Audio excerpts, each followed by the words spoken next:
Tushirikishane tone la upendo, tushirikishane tone la upendo, tushirikishane tone la upendo.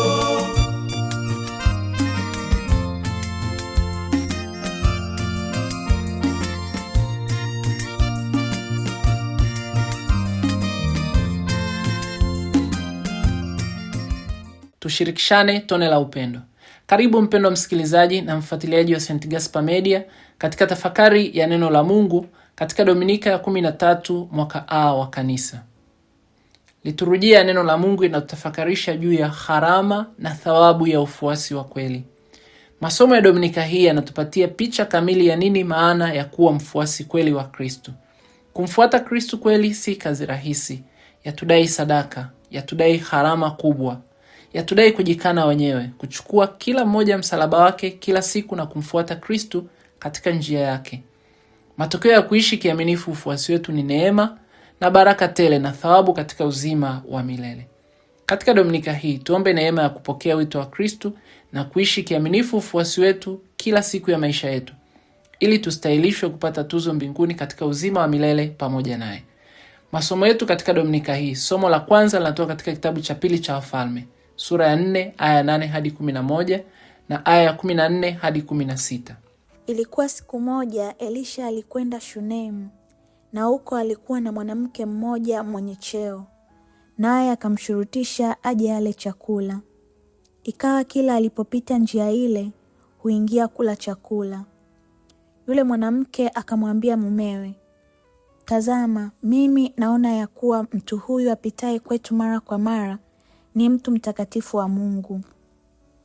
Na kuomba tumfanyie chumba kidogo ukutani, na ndani yake tumwekee kitanda na meza na kiti na kinara cha taa, na itakuwa atujiapo ataingia humo." Ikawa siku moja akafikia huko, akaingia katika chumba kile akalala. Akasema, "Basi atendewe nini?" Gehazi akajibu, "Hakika hana mwana na mumewe ni mzee." Akawaambia, "Kamwite." Naye alipokwisha kuitwa, akasimama mlangoni, akasema, "Panapo wakati huu mwakani utamkumbatia mwana." Neno la Bwana. Tumshukuru Mungu. Somo la pili ni waraka wa Mtume Paulo kwa Warumi, sura ya 6 aya ya 3 hadi ya 4 na aya ya 8 hadi 11. Hamfahamu ya kuwa sisi sote tuliobatizwa katika Kristo Yesu tulibatizwa katika mauti yake? Basi tulizikwa pamoja naye kwa njia ya ubatizo katika mauti yake, kusudi kama Kristo alivyofufuka katika wafu kwa njia ya utukufu wa Baba, vivyo hivyo na sisi tuenende katika upya wa uzima. Lakini tukiwa tulikufa pamoja na Kristo, tuamini ya kuwa tutaishi pamoja naye, tukijua ya kuwa Kristo akiisha kufufuka katika wafu hafi tena, wala mauti haimtawali tena. Maana kwa kule kufa kwake aliifia dhambi mara moja tu, lakini kwa kule kuishi kwake amuishia Mungu. Vivyo hivyo ninyi nanyi jihesabuni kuwa wafu kwa dhambi na walio hai kwa Mungu katika Kristo Yesu. Neno la Bwana. Tumshukuru Mungu. Na somo la Injili takatifu linatoka katika Injili ya Mathayo, sura ya 10 aya ya 37 hadi 42. Karibuni tusikize somo la Injili takatifu. Bwana awe nanyi na awe rohoni mwako. Somo la Injili takatifu ilivyoandikwa na Mathayo. Utukufu kwako, e Bwana. Yesu aliwafundisha mitume wake hivi: apendaye baba au mama kuliko mimi hanistahili, au apendaye mwana au binti kuliko mimi hanistahili, wala mtu asiyechukua msalaba wake akanifuata hanistahili. Mwenye kuiona nafsi yake ataipoteza, naye mwenye kuipoteza nafsi yake kwa ajili yangu ataiona. Awapokeaye ninyi anipokea mimi, naye anipokeaye mimi ampokea yeye aliyenituma. Ampokeaye nabii kwa kuwa ni nabii atapata thawabu ya nabii. naye ampokeaye mwenye haki kwa kuwa ni mwenye haki atapata thawabu ya mwenye haki. Na mtu awaye yote atakayemnywesha mmojawapo wa wadogo hawa ngaa kikombe cha maji ya baridi kwa kuwa ni mwanafunzi, amin nawaambia, haitampotea kamwe thawabu yake. Neno la Bwana. Sifa kwako, Kristo. Somo la Injili takatifu latoka katika Injili hii ya Mathayo sura ya 10 aya 37 hadi 42. Katika somo la Injili takatifu Dominika iliyopita, Dominika ya 12 mwaka A wa Kanisa, Kristo akiendelea na hotuba yake juu ya utume kwa wanafunzi wake katika sura hii yote ya 10 ya Injili ya Mathayo, aliwaalika mitume wake wasiogope. Alifahamu kuwa ufuasi na utume wao kwake hautakuwa rahisi. Hivyo aliwaandaa nao kisaikolojia kuupokea na kuuelewa ukweli na uhalisia huo, hata kabla yeye mwenyewe hajaingia katika mateso yake na hata kabla hajawatuma bado. Kristo anaendelea na sehemu ya mwisho ya hotuba yake hii ndefu kuhusu utume, na katika Dominika hii ya 13 anawafundisha mitume wake na sisi sote juu ya gharama au masharti ya ufuasi na thawabu ya ufuasi huo wa kweli kwa Kristo. Katika somo hili la Injili takatifu, ningependa tutafakari kwa kina juu ya mambo yafuatayo yatakayotusaidia kuelewa ujumbe mkuu ambao Mama Kanisa anatutafakarisha katika Dominika hii ya 13 mwaka A wa Kanisa. Jambo la kwanza, ufuasi wa kweli kwanza unatudai kufanya maamuzi magumu katika maisha kwa ajili ya Kristo, kumpa Mungu daima nafasi ya kwanza. Katika somo hili la Injili, Kristo anaanza kwa kutoa fundisho ambalo si tu lilionekana gumu kwa wanafunzi wake, bali hata kwetu sasa laweza kuonekana pia kuwa ni gumu kwa kiasi fulani. Tukumbuke aya 2 nyuma kabla ya sehemu hii tuliyoisikia leo, Kristo alikwisha sema, sikuja kuleta amani duniani bali upanga. Kusoma aya 34 hadi 36 ya sura hii ya 10. Upanga huu unamaanisha kuwa habari njema ya ufalme wa Mungu iliyohubiriwa na Kristo na wanafunzi wake ni wazi kwamba ingetenganisha na kuleta mgawanyiko kati ya wale walioipokea na wale walioikataa. Kristo anaeleza wazi kwamba Injili italeta upinzani, italeta mpasuko mkubwa kiasi kwamba maadui wa mtu watakuwa ni wale wale wa nyumbani kwake mwenyewe. Baba dhidi ya mtoto, mama dhidi ya binti, ndugu dhidi ya ndugu na kadhalika. Kwa nini? Kwa sababu ya kutofautiana kiimani, kutofautiana kimtazamo na kupokea au kutokupokea habari njema ya Injili iliyohubiriwa na Kristo. Aya hizi tunaweza kusema ndizo zinazofungua sehemu hii tuliyoisikia katika Dominika hii ya leo. Kristo anasema sasa, apendaye baba au mama kuliko mimi hanistahili, au apendaye mwana au binti kuliko mimi hanistahili. Aya 37. Katika tamaduni za Wayahudi, kama ilivyo pia katika tamaduni zetu sisi wa Afrika, familia ilikuwa ni taasisi muhimu sana katika jamii ya Wayahudi. Familia ilikuwa ndio kila kitu. Ni utambulisho, familia ni utajiri, familia ni hadhi, ni ulinzi, ni heshima. Ilikuwa ni mustakabali wa mtu na jamii kwa ujumla. Katika muktadha au uelewa huo, Kristo anatoa sasa fundisho hilo gumu kwamba asiyechukia, kwa maneno mengine anasema asiyechukia familia yake, huyo hanistahili. Je, Kristo alitaka tuzichukie familia zetu? Je, alitaka wanafunzi wake wazichukie familia zao? Je, Kristo anaenda kinyume na amri ya 4 ya Mungu inayotudai kuwapenda na kuwaheshimu wazazi, na amri kuu ya mapendo inayodai kumpenda Mungu na kupendana sisi kwa sisi? La hasha.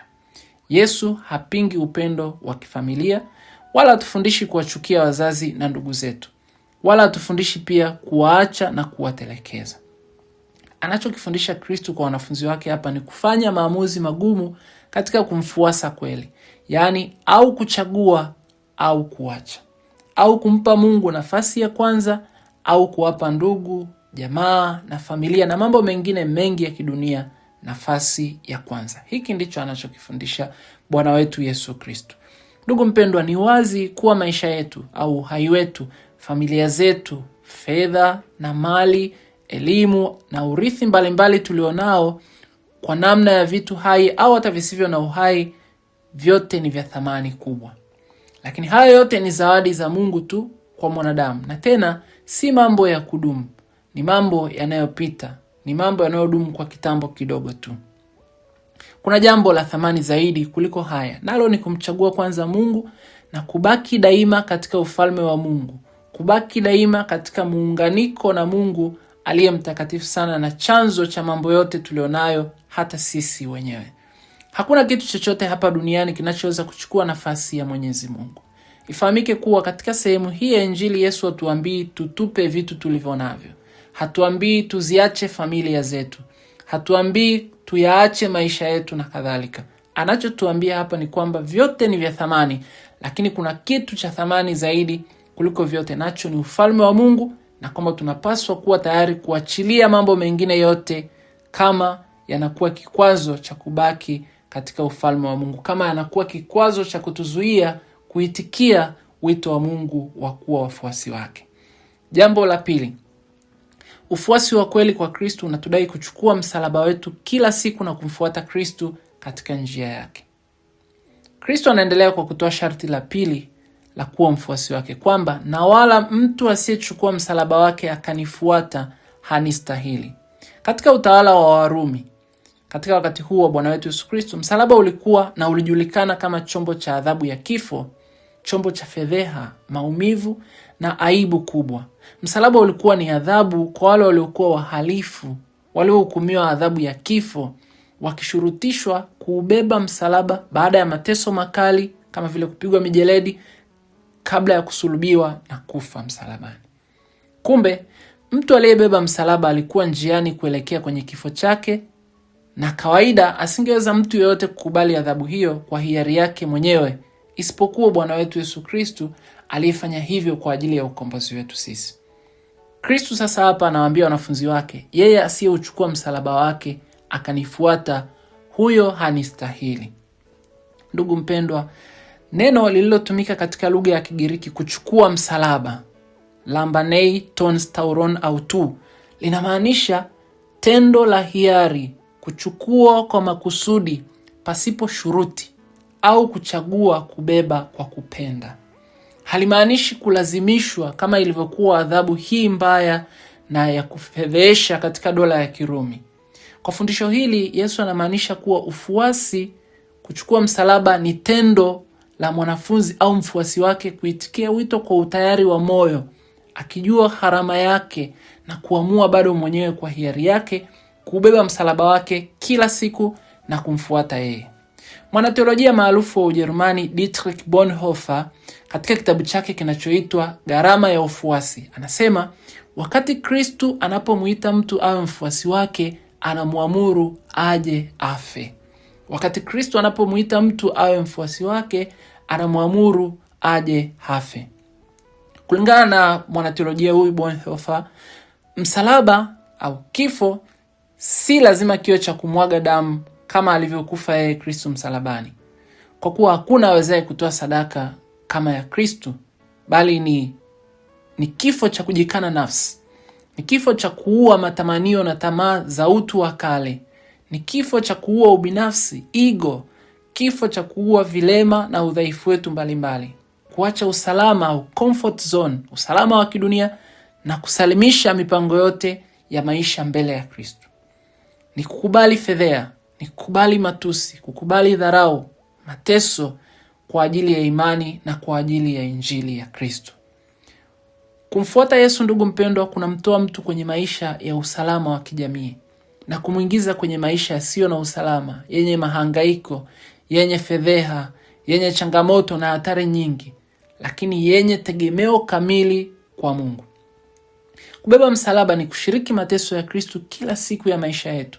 Msalaba unamaanisha kusimama upande wa wanyonge, kama vile Kristo alivyosulubiwa nje ya mji pamoja na wale walioonekana hawana thamani. Kumbe nasi tunapobeba msalaba tunashiriki mateso ya Kristo anayeteseka kwa ajili ya hao wanyonge, maskini, waliosahaulika na kutupwa nje na jamii, wanaoteseka kwa dhuluma na uonevu, hata kama kwa kufanya hivyo kutatuletea upinzani kutoka kwa wenye nguvu na mamlaka. Kubeba msalaba ni kupokea majukumu yote yatokanayo na miito yetu. Kila mbatizwa anatolea maisha yake kuishi kiaminifu Injili na kuwa shuhuda wa Kristo kwa maneno na matendo, kwa kusimamia ukweli wa Injili. Kisha kwa miito mingine mbalimbali, wazazi wanatoa uhai wao, nguvu, sadaka na jitihada zao kwa ajili ya kulea na kutunza familia kama wachungaji pamoja na Kristo kwa hiari yao. Hiyo ni sadaka kubwa. Wamisionari wanatolea maisha yao, mapadri, watawa wanatolea maisha yao kwa ajili ya Kristo kwa nadhiri ya ufukara, utii, usafi wa moyo, si kwa kulazimishwa, bali kwa hiari yao kwa ajili ya ufalme wa Mungu. Huu ni wito wa kila siku. Ni wito wa maisha yetu yote, ndio kuishi kama Kristo mwenyewe. Fundisho la 3, anayempokea mjumbe wa Kristo kwa sadaka ya upendo, huyo anampokea Kristo mwenyewe. Matokeo yake ni baraka tele na thawabu.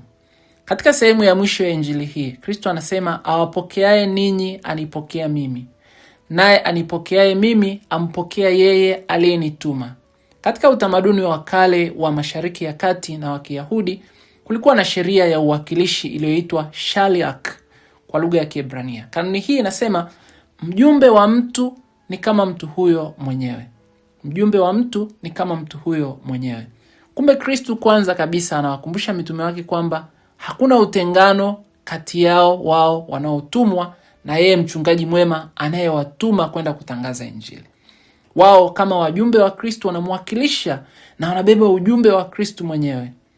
Kwa hivyo aliyewapokea amempokea Kristo mwenyewe, na ampokea Kristo huyu ampokea yeye aliyemtuma Kristo. Hali kadhalika anayewakataa amkataa Kristo, na anayemkataa Kristo amemkataa Mungu mwenyewe. Ndugu mpendwa, wanafunzi wengi wa Yesu, tukumbuke, walikuwa ni watu wa kawaida. Walikuwa ni wavuvi wa samaki, watoza ushuru na watu wasio na elimu kubwa na ushawishi mkubwa sana kijamii wala kisiasa. Walipokuwa wakienda ulimwenguni kuhubiri injili, ni dhahiri walikabiliwa na hatari ya kudharauliwa na kutokupokelewa au kutokusikilizwa. Kristo anawapa moyo kwamba hawaitendi kazi yao wala hawakwendi peke yao. Kumbe Kristo anawafundisha na anatufundisha sisi sote aliyotuita, akatustahilisha na anatutuma kila siku kumshuhudia kwamba yeye ndiye kichwa na sisi sote tu viungo vya mwili wake, yaani kanisa. Kristo hatengani kamwe na kanisa lake wala wajumbe wa habari njema ya ufalme wake. Na hivyo hatupaswi kuogopa hata pale watu watakapotukataa, pale watu watakapokataa ujumbe wa Kristo, kwa kuwa hawatukatai sisi, hawakatai wajumbe, bali wanamkataa Mungu mwenyewe. Tunapohubiri injili ni lazima tukumbuke kuwa si injili yetu, bali ni injili ya Kristo. Hatupaswi kuwahubiria watu mambo yetu, wala kutumia injili kwa faida na manufaa yetu, wala kuhubiri kuwafurahisha watu yale wanayopenda tu kuyasikia, bali kumtangaza Kristo wakati ufaao na wakati usiofaa, kama anavyotufundisha Mtakatifu Paulo. Ni wazi katika kuitenda kazi hii upinzani utakuwepo, kama walivyomkataa Kristo mwenyewe au kama walivyowakataa pia manabii mbalimbali katika Agano la Kale. Nasi tujue kuwa kuna nyakati ujumbe na wajumbe wote hawatapokelewa. Imani yetu itapingwa, maadili yatapingwa, ukweli wa injili hautapokeleka. Lakini Kristo anaendelea kwa kutukumbusha kuwa ipo thawabu kwa wale wote watakaoipokea injili na watakaowapokea wajumbe wa injili ya Kristo. Anasema, na mtu awaye yote atakayemnywesha mmojawapo wa wadogo hao walao kikombe cha maji ya baridi, kwa kuwa ni mwanafunzi, huyo haitampotea kamwe thawabu yake. Israeli ni nchi ya Mashariki ya Kati yenye maeneo makubwa sana ya jangwa na miamba na joto kali. Katika mazingira hayo, kupata maji ya baridi haikuwa jambo rahisi kama ingekuwa kwa sasa, labda kufungua jokofu au kufungua bomba na kupata maji ya baridi kwa urahisi. Maji yalipaswa kutekwa mapema asubuhi sana kutoka visima vyenye kina kirefu na kuhifadhiwa kwa ustadi mkubwa kwenye mitungi maalum ya udongo iliyowekwa chini ya ardhi ili yabaki na ubaridi wake. Kumbe kutoa maji ya baridi kulihitaji kweli jitihada, kulihitaji maandalizi na nia thabiti ya kutaka kumfariji mgeni aliyechoka kwa jua. Lakini kwa nini Yesu anatumia mfano huu? Kwa kuweka msingi kwenye kikombe cha maji, kiasi kidogo tu ambacho mtu yeyote angeweza kutenda kuonyesha ukarimu, Yesu anaondoa kisingizio cha umaskini. Kila mtu, hata maskini wa mwisho asiye na sarafu hata moja ya fedha au dhahabu, wala wanamiliki maji. Kwa hiyo ni kusema kwamba kila mtu ana uwezo wa kutoa msaada na kupokea thawabu ya mbinguni, si kwa kuwa anavyo vingi, bali kwa kuwa anatoa kidogo alichonacho kwa upendo mkubwa. Hakuna asiyestahili kupata thawabu kama matokeo ya ufuasi wetu kwa Kristo kwa sababu yoyote ile. Ingekuwa labda thawabu hii inatolewa kwa sababu mtu ana wingi wa fedha, tungesema wengine hawatapokea thawabu hii kwa sababu ni maskini. Au ingekuwa inatolewa kwa ukubwa wa vyeo, tungesema wengine hawatapokea thawabu hii kwa sababu hawana vyeo. Lakini Kristo anataka kutuonyesha kwamba hata yule mdogo kabisa ambaye kwa mchango mdogo alionao akautenda kwa upendo na majitoleo makubwa, huyu naye anaweza kupata au na thawabu kubwa katika uzima wa milele, kwa kuwa hakuna chochote kinachotendwa hata kama ni kidogo kiasi gani kwa upendo mkubwa ambacho hakiji na baraka. Somo la kwanza ni kitabu cha pili cha Wafalme, ile sura ya 4 aya 8 hadi 11 na aya 14 hadi 16. Katika somo la kwanza kutoka kitabu hiki cha pili cha Wafalme tunaona bado namna tukishirikiana na Mungu na wajumbe wake tunavyoweza kupata baraka na thawabu. Somo hili linatupa simulizi ya mwanamke Mshunemi na nabii Elisha. Mwanamke huyu alimtendea wema mtu wa Mungu kwa kumkaribisha na kumfanyia chumba nabii Elisha, na matokeo yake alipata baraka ya mtoto ingawa yeye na mumeo walikuwa wazee. Kumbe hapa tunaona fundisho la Kristo wazi kabisa anaposema naye ampokeaye nabii kwa kuwa ni nabii atapata thawabu ya nabii. Mwanamke Mshunemi alimpokea Elisha kama nabii na matokeo yake akapata thawabu ya nabii. Somo hili linaendelea kutufundisha kwamba ukarimu unalipa na ni chanzo cha thawabu na baraka tele. Thawabu na baraka ni matokeo ya ukarimu na kutengeneza nafasi kwa ajili ya Mungu na kwa ajili ya wajumbe wake. Tunapowatendea wengine wema, hasa wale wanaofanya kazi ya Mungu, tunajifungulia milango ya baraka ambazo hatukutarajia maishani. Mwanamke Mshunemu alitambua kuwa Elisha alikuwa ni mtu mtakatifu wa Mungu. Kumbe nasi tunamuomba Mungu atujalie daima kuwa na macho ya kiroho ya kuwatambua na kuwaheshimu watu wa Mungu, lakini pia na wale wahitaji wanaozunguka katika jamii yetu, ambao hao kimsingi kama Kristo anavyotuambia, lolote tunalomtendea mmoja wapo wa hao wadogo waliopo katikati yetu tunamtendea yeye mwenyewe. Kumbe Kristo anakuja kwetu mara kadhaa, mara nyingi tuseme, kupitia hawa watu ambao sisi tunaweza tukaona ni wadogo, wasio na thamani au wasio na umuhimu katika jamii. Mwanamke huyu alitoa chumba na chakula kwa upendo safi bila kujua kama atapewa zawadi ya mtoto. Alitoa huduma ya upendo kwanza pasipo kutafuta faida au fidia. Mwenyezi Mungu anaangalia usafi wa nia yetu. Tunapojitoa kuwasaidia wengine, haangalii wingi wala ukubwa, bali nia ya ndani kabisa ya moyo kwenye kila sadaka tunayotoa kwa ajili ya wengine na kwa ajili ya Mungu. Kumbe kama Kristo alivyotufundisha katika somo la Injili takatifu, kila mmoja wetu kadiri ya Mungu alivyomjalia ana kila sababu ya kupata thawabu ikiwa ataamua kumpa Mwenyezi Mungu nafasi na kufungua moyo katika huduma ya upendo pia kwa wengine. Haituhitaji fedha nyingi ili tuwe watakatifu. Haihitaji utajiri mkubwa ili tupate thawabu kutokana na utumishi na ufuasi wetu kwa Kristo. Tunahitaji moyo uliofunguka kwa ajili ya Mungu na kwa ajili ya wengine. Mwenyezi Mungu mwenyewe anatambua haja za mioyo yetu. Atajaza kile kinachopungua kwetu kwa namna yake, vile kama alivyoijaza familia ile kwa neema na baraka zake kama thawabu ya ukarimu wao. Somo la pili ni waraka wa Mtume Paulo kwa Warumi sura ya 6 aya 3 hadi 4 na aya 8 hadi 11. Katika somo hili la pili Mtume Paulo anahitimisha kwa kutukumbusha nini maana ya ufuasi wetu kama wa Kristo. Kwa njia ya ubatizo tumekufa na kufufuka pamoja na Kristo na kupokea wito wa maisha mapya ya utakatifu ndani ya Kristo. Ni wito wa kila siku ya maisha yetu kama anavyotualika Kristo kujikana nafsi, kuchukua msalaba na kumfuata yeye katika njia yake. Hivyo hatupaswi tena kutawaliwa na maisha ya kale, kwa kuwa kifo wala mauti havina nguvu tena juu yetu. Matokeo ya kuishi kweli na kwa uaminifu wito wetu huu wa kuwa wafuasi wa Kristo ni thawabu, na thawabu hii ni tuzo ya kuishi na Kristo katika uzima wa milele baada ya maisha yetu ya hapa duniani. Tukubali kila siku ya maisha yetu kufa kwa ajili ya Kristo na kuishi vema na kwa uaminifu mkubwa wa ufuasi wetu, basi tutakuwa daima hai kwa Mungu katika Kristo Yesu. Katika Dominika hii tuombe neema ya kupokea wito wa Kristo na kuishi kiaminifu ufuasi wetu kila siku ya maisha yetu, ili tustahilishwe kupata tuzo mbinguni katika uzima wa milele pamoja naye. Ninawatakia nyote Dominika njema ya 13 ya mwaka A wa kanisa. Leo letea tafakari hii ni mimi Padre Bonaventure Maro, misionari wa shirika la damu takatifu ya Yesu. Tushirikishane tone la upendo.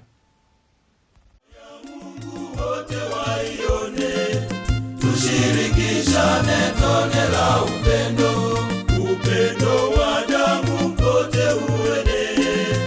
Tushirikishane tone la upendo.